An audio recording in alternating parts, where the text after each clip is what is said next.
Thanks to the faith group for some great responses, some good interaction with each other. I think some genuinely searching questions about what Paul is saying, what Paul assumes.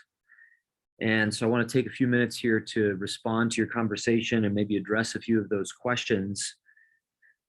I think the first issue that I want to address is a claim that Arichea makes in the article about the sort of course of Israel's election and what that generated over time, and his claims about the sort of thing that Paul is responding to, particularly as he reads the letter among Jews. And so, Charles, you talked a little bit about this, a quotation of Arichea. Tim, you responded. And I guess what I want to offer is that I think that Arichea is wrong in what he accuses Jews of in Paul's day. It's not that we could never find any Jews who misunderstood their election as the wrong kind of privilege. I'm sure we can find abuses and distortions in some Jews somewhere, but Arichea generalizes this as if this is something that could be said about a general Jewish tendency. And there are two problems with that. The first one is that Paul is not responding to Jews. He's not addressing Jews. He's addressing people of non-Jewish background. That's how he identifies them. And he's warning them about their misunderstandings about the law, misuses of the law and some of its institutions. And so I don't think we have good reasons in the letter itself to infer that Paul is responding to some kind of general Jewish tendency. I think we should take him at his word that he's addressing certain tendencies among the readers. The second thing, though, that is wrong with that is that we don't really have good evidence of the tendency that Arichea attributes to Jews of Paul's day. We don't find there in their writing that they are talking about some sense of privilege because they have the law and Gentiles don't, or that this is some grounds for a serious segregation between Jews and non-Jews. In fact, we have a lot of evidence of the opposite, where they take the law to be a calling, a sense of mission that they have to convert Gentiles to Jewish ways of life by teaching them the law and adopting them to join the community, to become Jews. Jesus, you remember, accuses some of the authorities in his area of being overzealous about that, where they're crossing land and sea to make Gentiles into Jews like them, and in effect making them twice the sons of hell that they are. Now, so there's no sense of wanting to be separate from Gentiles there. There's an overzealous effort to, you might say, assimilate them. And along with that, I just want to add that I don't think what Jesus is accusing certain authorities of in his day is something that we should attribute generally to Jews in Paul's day or something like that, several decades later when he's writing the epistle to the Romans. So that's just a bit of feedback from me about Arichea's claim. I think he falls into a familiar trap of thinking that Paul is correcting some kind of general Jewish problem with what he is writing. And I think it actually makes more sense in light of what we have in the letter to see Paul as drawing upon relatively common Jewish wisdom to address non-Jewish misunderstandings about the law, especially in light of God's revelation in the Jewish Messiah. So just a bit of feedback there. Courtney, you asked a good question at the beginning about why this is necessary. I think this resonates with some of Mark's questions. And Mark, I'll get to your questions here as well.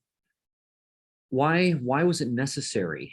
I think that if we imagine that what Paul is after is just trying to get people into some kind of right status before God, the way that Abraham supposedly was, then Jesus was not necessary. And that's one of the reasons why I think just thinking of the goal of God's revelation as a matter of status of individuals before God as a mistake. I think that we have to see the goal of God's revelation as the healing of all that God has created, its redemption, its transformation, so that it reaches its fullness. And that means that Abraham being in covenantal relationship with God and beginning to experience the transformation of his life and his community's life is not in itself the end goal of God's revelation. It's the decisive beginning of a story of God's sort of self-unfolding and self-giving to Abraham and his promised family, and through them to the entire world.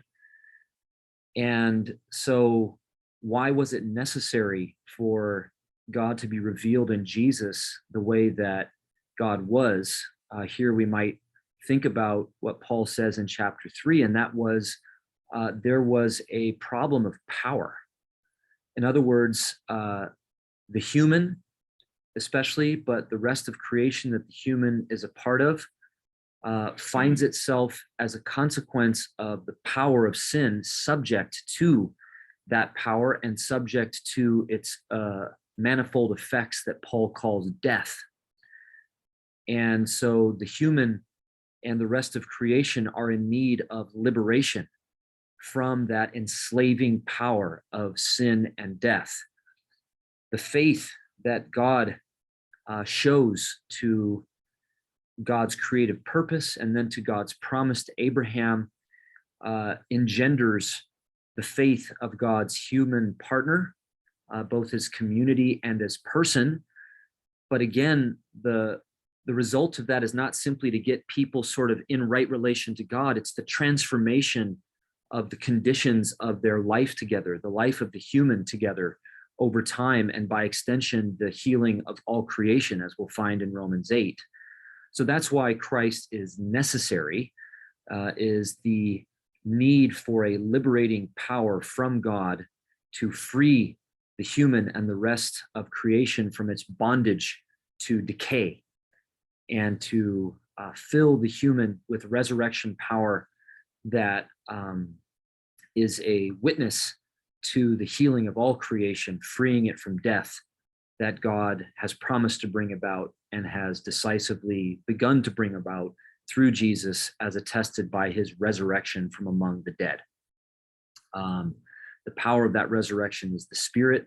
That's the Spirit that guides and empowers the life of the community of the baptized, according to Paul, so that they are able to be agents of that transformation, witnesses to what God is doing in the world, and agents of it as they bear witness to it. So that's kind of how broadly I would see the force of Paul's argument. And it's important then to think that the scope of Paul's concern is not the status of persons, it's not the status of communities, it's the conditions of all created life. That is what Paul's concern is. And the need for Christ is the need for healing for all created life. I suppose I should add that often a question about what makes God's action necessary sort of invites us to set up some kind of calculus, some system where we can say, well, here's what God created, and then here's the mechanism that God had to deliver to be able to fix what was broken, to solve the problem. The problem with that kind of way of imagining God's revelation is, I think, that it assumes more than we know. God did not have to create, for example. We have no theory of God that would enable us to account for the reason for God's creation. What we are able to do is to try to discern, in light of how God has acted, what has moved God to do that, how God's character, you might say, God's personality, as it were, is reflected in the action of God's creation. But that's never going to add up to why God had to create. And that's going to extend as well to how God acts to redeem what God has made. We don't really have a way of saying that God had to do that, as if God had to respond to some force of necessity acting from outside of God and forcing God to do something that would undermine the deity of God's self.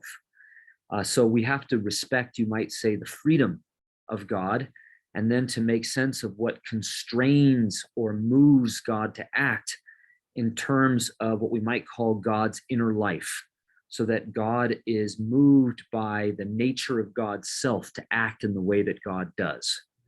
And that's where we get, I think, claims from Paul about the faith of God, about the love of God, that are reflected in the way that God speaks, the way that God provides a memory of God's self that is a hope for subsequent generations, a basis for their appeal to God.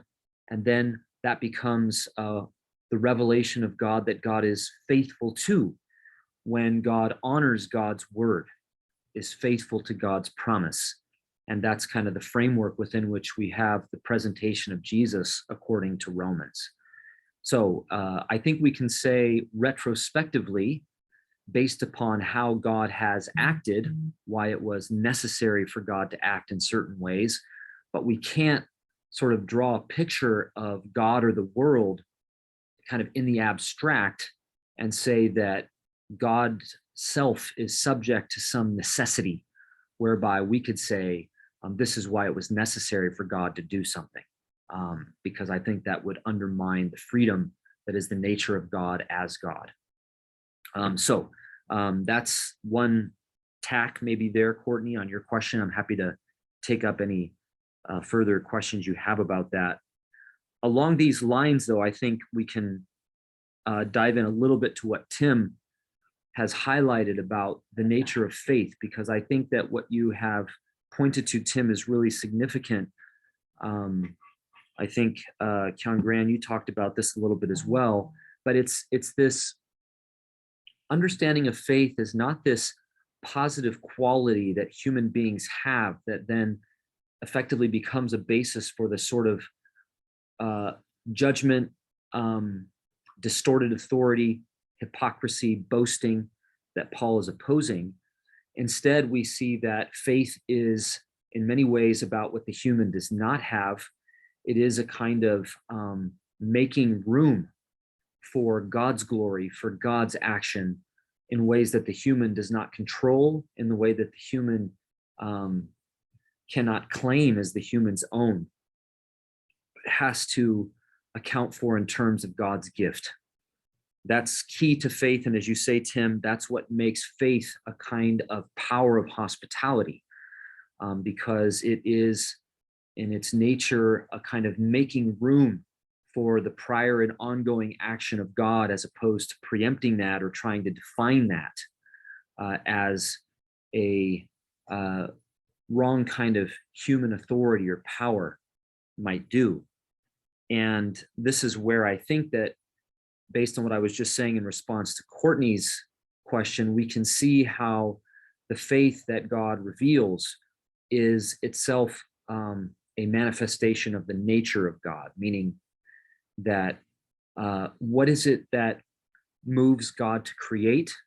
It's not entirely definable for us, but we can seem to say that there is something about God's self that wants to make room for something other than God, to share God's life with a life that God creates that is not God's self, and yet a life that breathes with God's own life, that depends on God for its ongoing life.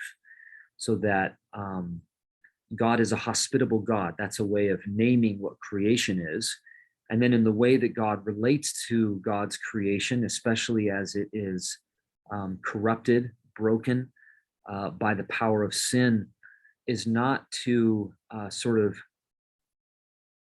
simply unilaterally impose upon the creation some kind of naked power of God's sovereignty. Instead, God's power is revealed by the way that God creates room for a broken creation to grow and invites the creature to join in God's work, makes room for the creature to grow into the fullness of the creature's self, as community again, as person. So I think that you can see that the faith that God inspires in us, which I take to be the life of Christ in us, is itself the gift of God's own life, the way that God makes room and then empowers us in our faith to make room for others, including, of course, the making room for God in us. I appreciate Keon Graham's comment about a possible misuse of boasting in oppressions or afflictions, because I think that Paul's words in chapter 5 could easily be misused to fuel a kind of triumphant boasting in supposed oppressions from a place of privilege, from a place of not really knowing the cruelty and difficulty and traumas of oppression, and effectively holding that over the head of the oppressed as if they're supposed to come up with some way to boast in their oppressions. I think that really would be counter the flow of Paul's argument, because what we see with Paul is he is responding to people who, first of all, tend to boast not in their oppressions, but in things that are more impressive, that seem to be more boastworthy. And that Paul, in inviting them to boast in their oppressions, is speaking from a place of oppression himself, and obviously from the oppressed place of Jesus in the way that he gave his life under the pressure of many threats. So I think that the ability to boast in oppressions and to advocate for that, to do that, depends on a serious solidarity with the oppressed. It needs to come from people who know oppression in the flesh, as opposed to people who think they do and romantically talk about oppression from a safe distance. So that's really crucial, and I think something that we can see evidence of in Paul's writing here in chapter 6, in the way that he talks about the cross, in the end of chapter 8, when he talks about the revelation of God's love in the face of the sword, in the face of famine, shame, all kinds of difficulties that we might associate with oppression.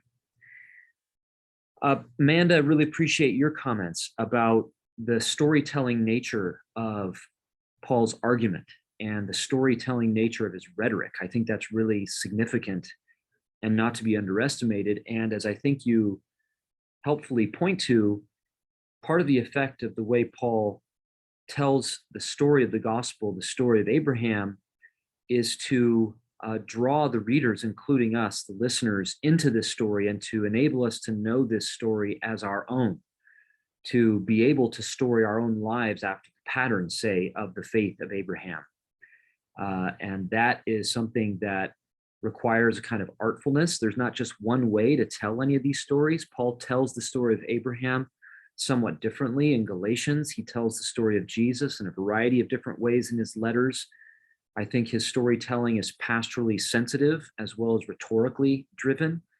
And so that's something that we want to inform our interpretation of Paul, as well as how we draw from Paul's storytelling ourselves.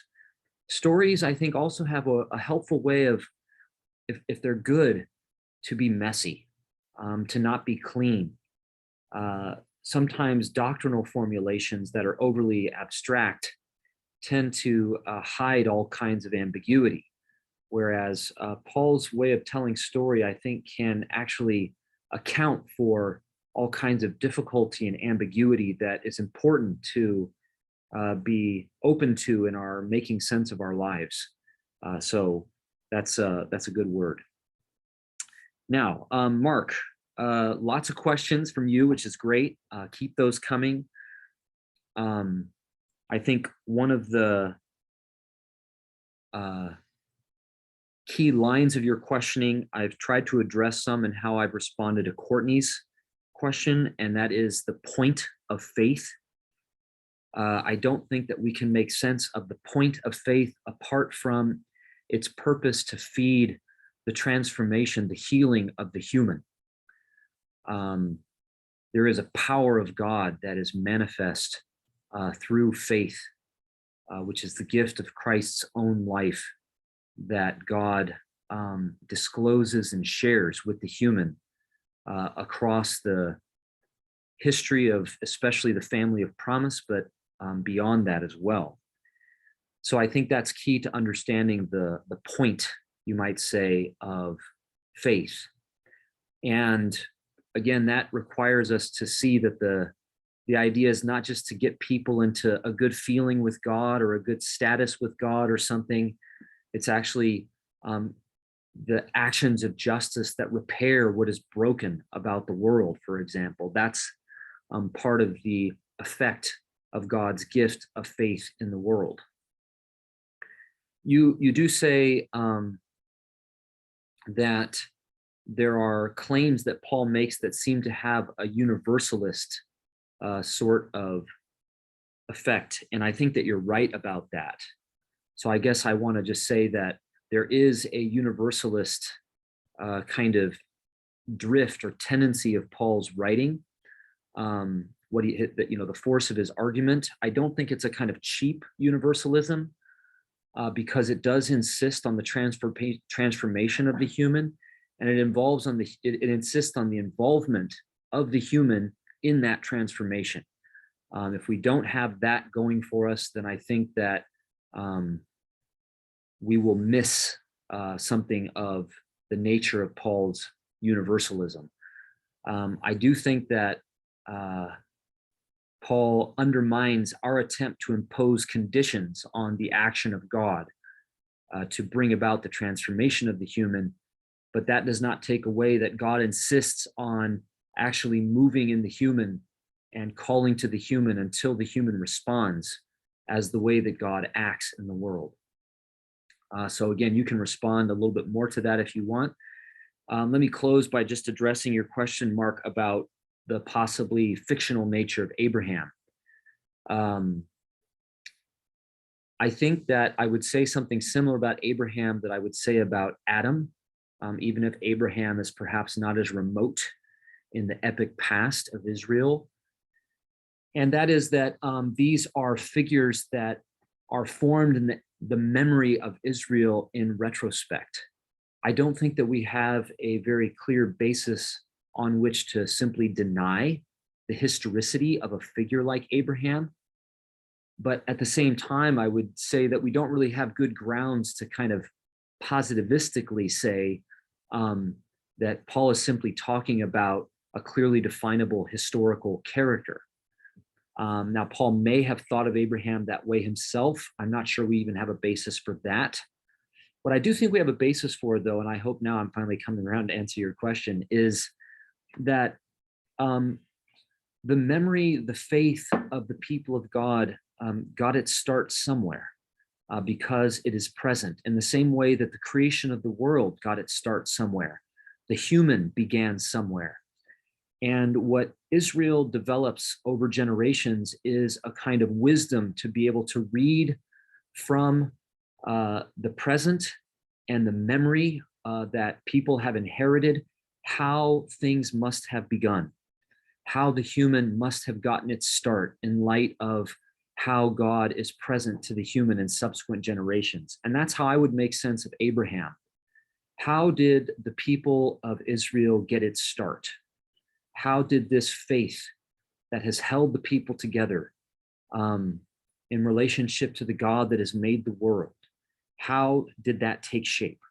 I think that the stories of Abraham, Isaac, Jacob, the sort of cycles of these key characters in Genesis are a retrospective account that attempt to give a more definite form to the relatively open and somewhat unstable memory of the beginnings of Israel that has taken shape over generations. And so I would see Paul reflecting on how the memory of the people was able, with what they had inherited, to give shape to the past that gave birth to them, and to reflect on that to make sense of what has held them together as a community over time, over generations, and how to make sense of the future horizon of their hope and the way to cultivate their life in the present in light of how God's revelation in the past, as remembered by Israel, is able to guide them. So that's broadly how I would try to make sense of the nature of Abraham as a perhaps not a historical figure, but a epic figure, something like that.